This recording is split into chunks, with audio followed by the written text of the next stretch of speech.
Jubilee Hills MLA Maganti Gopinath అకాల మరణంతో తెలంగాణలో మరో ఉప ఎన్నిక రాబోతోంది. దీంతో ఇప్పటి నుంచే 3 ప్రధాన పార్టీలు జూబ్లీహిల్స్ సీటును కైవసం చేసుకునేందుకు వ్యూహాలు రచిస్తున్నాయి. మాగంటి గోపీనాథ్ సతీమణి సునీతను ప్రకటించేందుకు బీఆర్ఎస్ ఎందుకు వెనకాడుతోంది? కాంగ్రెస్ లో ఆశావహులు, అసంతృప్తులు అప్పుడే పైరవీలు మొదలుపెట్టారా? మజ్లిస్ అభ్యర్థిని చూసి అన్ని పార్టీలు ఎందుకు కంగు తింటున్నాయి? ఎన్డీఏ తరఫున చంద్రబాబు, పవన్ కళ్యాణ్ ఎవరిని ఎంపిక చేయబోతున్నారు?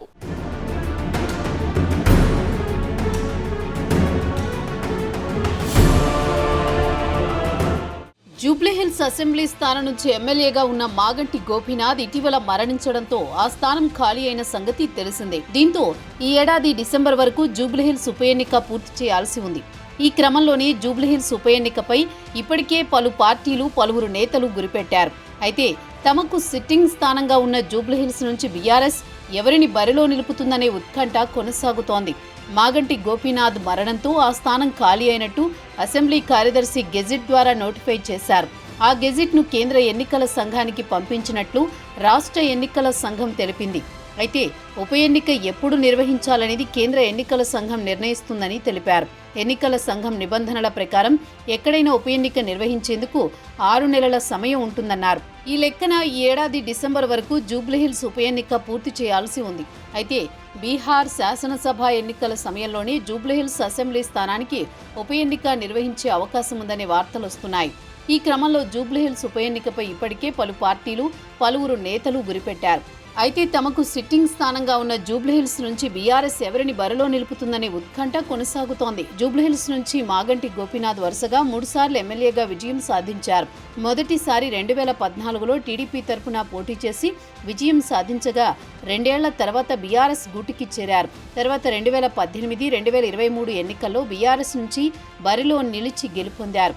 గత ఎన్నికల్లో మాగంటి 80,549 ఓట్లు సాధించగా సమీప కాంగ్రెస్ అభ్యర్థి అజహరుద్దీన్కు 64,212 ఓట్లు వచ్చాయి.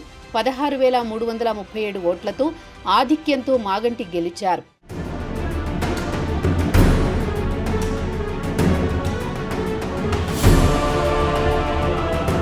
అప్పటి ఎన్నికల్లో బీఆర్ఎస్తో ఉన్న అవగాహనలో భాగంగా మజ్లిస్ పోటీ చేయలేదు.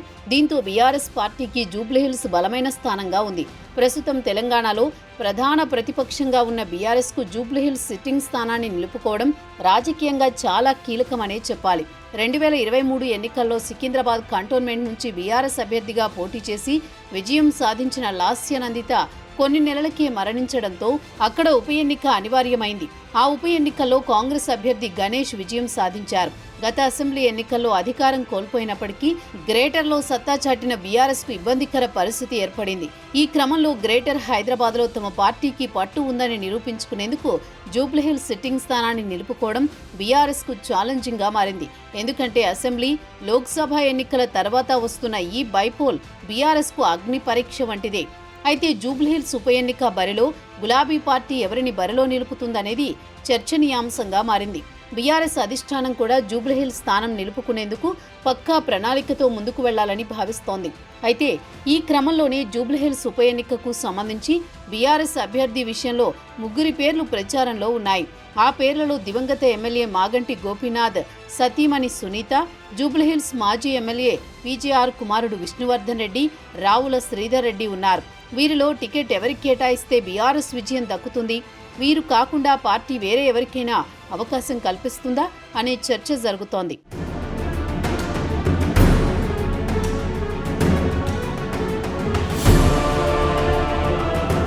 మరోవైపు బీఆర్ఎస్ అధిష్టానం నియోజకవర్గంలో అంతర్గత సర్వేలు చేయిస్తున్నట్టు తెలుస్తోంది. ఆ నివేదిక ఆధారంగా అభ్యర్థి ఎవరనే దానిపై బీఆర్ఎస్ అధినేత కేసీఆర్ నిర్ణయం తీసుకునే అవకాశం ఉంది.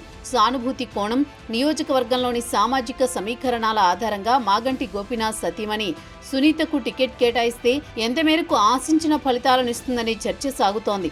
ఎందుకంటే సికింద్రాబాద్ కంటోన్మెంట్లో లాస్యనందిత మృతితో ఉప ఎన్నిక రాగా ఆమె సోదరి నివేదితకు బీఆర్ఎస్ టికెట్ ఇవ్వగా ఆమె ఓడిపోయారు. దీంతో సానుభూతి అంశం ఏ మేరకు పనిచేస్తుంది అనేది గులాబీ అధిష్టానం లెక్కలు వేస్తోంది. మాజీ ఎమ్మెల్యే పీజేఆర్ తనయుడు విష్ణువర్ధన్ రెడ్డి కూడా జూబ్లీహిల్స్ టికెట్ ఆశిస్తున్నట్టు తెలుస్తోంది. 2009లో జూబ్లీహిల్స్ నుంచి గెలిచిన విష్ణువర్ధన్ రెడ్డి గత అసెంబ్లీ ఎన్నికలకు ముందు కాంగ్రెస్ నుంచి బీఆర్ఎస్లో చేరారు. అయితే నియోజకవర్గంలో పేదలు, మైనార్టీలకు, పీజేఆర్కు మంచి పేరు ఉండడంతో జూబ్లీహిల్స్ ఉప ఎన్నికకు బీఆర్ఎస్ అభ్యర్థిగా విష్ణువర్ధన్ రెడ్డి పేరు ప్రచారంలో ఉంది. గత ప్రభుత్వ హయాంలో రాష్ట్ర విద్య, మౌలిక సదుపాయాల అభివృద్ధి సంస్థ చైర్మన్గా పనిచేసిన రావుల శ్రీధర్ రెడ్డి పేరు కూడా తెర మీదకు వచ్చింది. ఆయన 2018 ఎన్నికల్లో జూబ్లీహిల్స్ నుంచి బీజేపీ అభ్యర్థిగా పోటీ చేసి ఓటమి చెందారు. ఆ తర్వాత బీఆర్ఎస్ గూటికి చేరి విద్యా, మౌలిక సదుపాయాల అభివృద్ధి సంస్థ చైర్మన్గా పనిచేశారు. ఆయన కూడా జూబ్లీహిల్స్ ఉప ఎన్నికల్లో టికెట్ ఆశిస్తున్నారని, తన పేరు పరిశీలించాలని ఇప్పటికే కేసీఆర్ను కోరినట్లు తెలుస్తోంది. ఇక జూబ్లీహిల్స్ ఉప ఎన్నికకు అధికార యంత్రాంగం సమాయత్తమవుతోంది. ఇప్పటికే ఓటరు దరఖాస్తుల పరిశీలన ముమ్మరం చేసిన అధికారులు తాజాగా జూబ్లీహిల్స్ అసెంబ్లీలో ఓటర్ ఎన్రోల్మెంట్ నిలిపివేశారు. అలాగే జూలై 2, 3 తేదీలలో బూత్ లెవెల్ ఆఫీసర్లకు శిక్షణా కార్యక్రమం నిర్వహించేందుకు కార్యాచరణ సిద్ధం చేస్తున్నారు. ఈ మేరకు నియోజకవర్గంలో ఉన్న 329 పోలింగ్ బూత్ల పరిధిలోని బూత్ లెవెల్ అధికారులకు, సిబ్బందికి మొదటి విడత శిక్షణా కార్యక్రమం నిర్వహించనున్నట్లు Jubilee Hills assistant electoral registration officer, Khairatabad తహసీల్దార్ నయీముద్దీన్ తెలిపారు.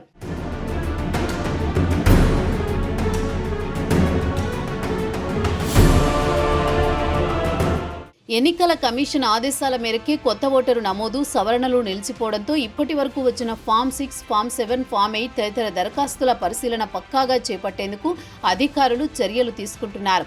ఉప ఎన్నికకు సంబంధించి ఓటరు జాబితాను పారదర్శకంగా సిద్ధం చేసేందుకు అధికారులు చర్యలు తీసుకుంటున్నారు. ఇందులో మరణించిన వారి పేర్లు తొలగించడానికి ఓటరు జాబితా నుంచి తొలగించేందుకు మరణ ధృవీకరణ పత్రం లేదా కుటుంబ సభ్యుల వాంగ్మూలం తప్పనిసరి చేస్తున్నారు. కొత్త ఓటర్లు నమోదు ప్రక్రియలో కూడా వయసు ధృవీకరణ పత్రం లేదా ఆధార్ కార్డు తప్పనిసరిగా పరిశీలిస్తున్నారు. ఎన్నికల కమిషన్ నిబంధనలను అనుసరించి ఓటరు జాబితా పారదర్శకంగా రూపొందించేందుకు అధికారులు పకడ్బందీ చర్యలు తీసుకుంటున్నారు. మరోవైపు అధికార పార్టీ నుంచి ఎవరు పోటీ చేస్తారనే అంశంపై పార్టీలోనూ, నియోజకవర్గంలోనూ పెద్ద ఎత్తున చర్చలు జరుగుతున్నాయి. జూబ్లీహిల్స్ నుంచి మళ్లీ తానే పోటీ చేస్తానని పొలిటికల్ అఫైర్స్ కమిటీ సభ్యుడు మహమ్మద్ అజహరుద్దీన్ చేసిన ప్రకటన కాంగ్రెస్ ఆశావహుల్లో కాకరేపుతోంది. తనకు గత అసెంబ్లీ ఎన్నికల్లో చివరి క్షణంలో టికెట్ ఇచ్చినప్పటికీ ఆఖరి వరకు పోరాడానని, తక్కువ ఓట్లతో ఓడిపోయానని ఆయన చెబుతున్నారు.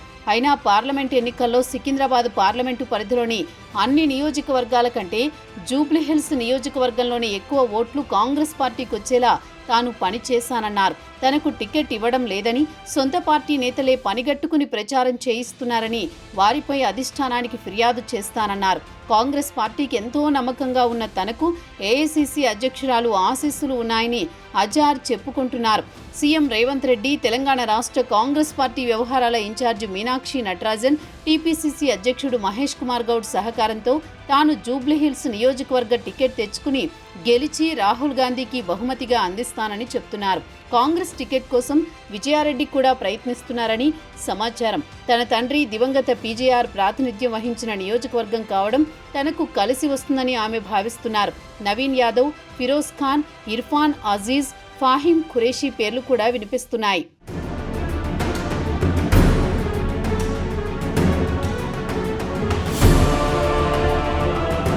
2023 ఎన్నికలలో గ్రేటర్ పరిధిలో ఒక్క సీటు కూడా గెలవని Congress cantonment BRS MLA Lasya Nanditha మరణంతో జరిగిన ఉప ఎన్నికల్లో కాంగ్రెస్ అభ్యర్థి శ్రీ గణేష్ గెలుపుతో ఖాతా తెరిచింది.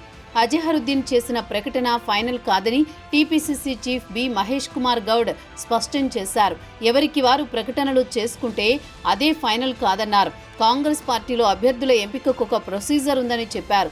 ఆశావహులచే చేసుకున్న దరఖాస్తులను పీసీసీ పరిశీలించి పీఏసీకి పంపిస్తామని, వడపోత అనంతరం 3 నుంచి 5 పేర్లను సీఏసీకి పంపిస్తామని తెలిపారు.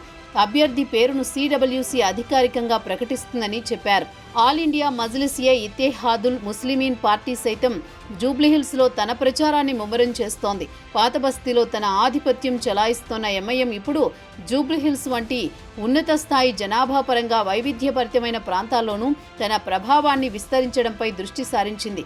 ఎంఐఎం మొదటిసారి 2014 ఎన్నికల్లో జూబ్లీహిల్స్ అసెంబ్లీ స్థానానికి పోటీ చేసింది.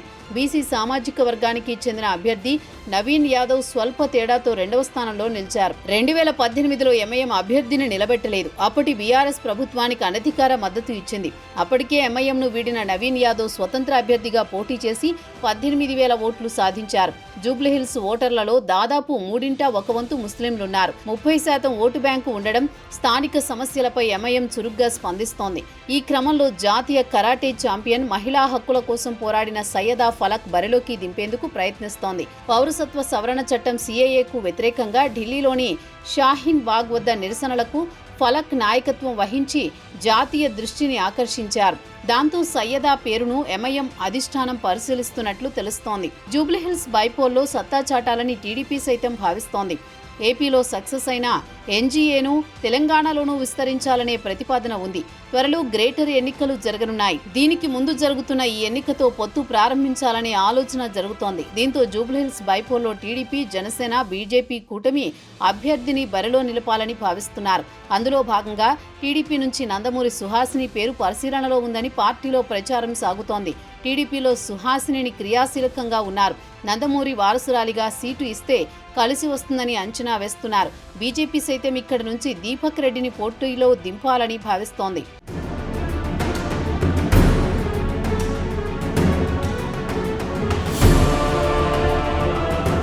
ఎమ్మెల్సీ ఎన్నికల విజయంతో దూకుడు మీదున్న బీజేపీ జూబ్లీహిల్స్ బైపోల్ ను సీరియస్ గా తీసుకుంది. అయితే జనసేన టీడీపీతో కలిసి వెళ్లాలని ఆ పార్టీ అగ్రనేతలు ఆదేశిస్తే బీజేపీ రూట్ మ్యాప్ చేంజ్ అయ్యే అవకాశం కనిపిస్తోంది. ప్రస్తుతం చర్చల స్థాయిలో ఉన్న ఈ ప్రతిపాదనలపై 3 పార్టీల అధినాయకత్వం చర్చించి తుది నిర్ణయం తీసుకోనుంది. ఇదే జరిగితే హైదరాబాద్ కేంద్రంగా ఖచ్చితంగా కొత్త రాజకీయం మొదలవ్వబోతోంది.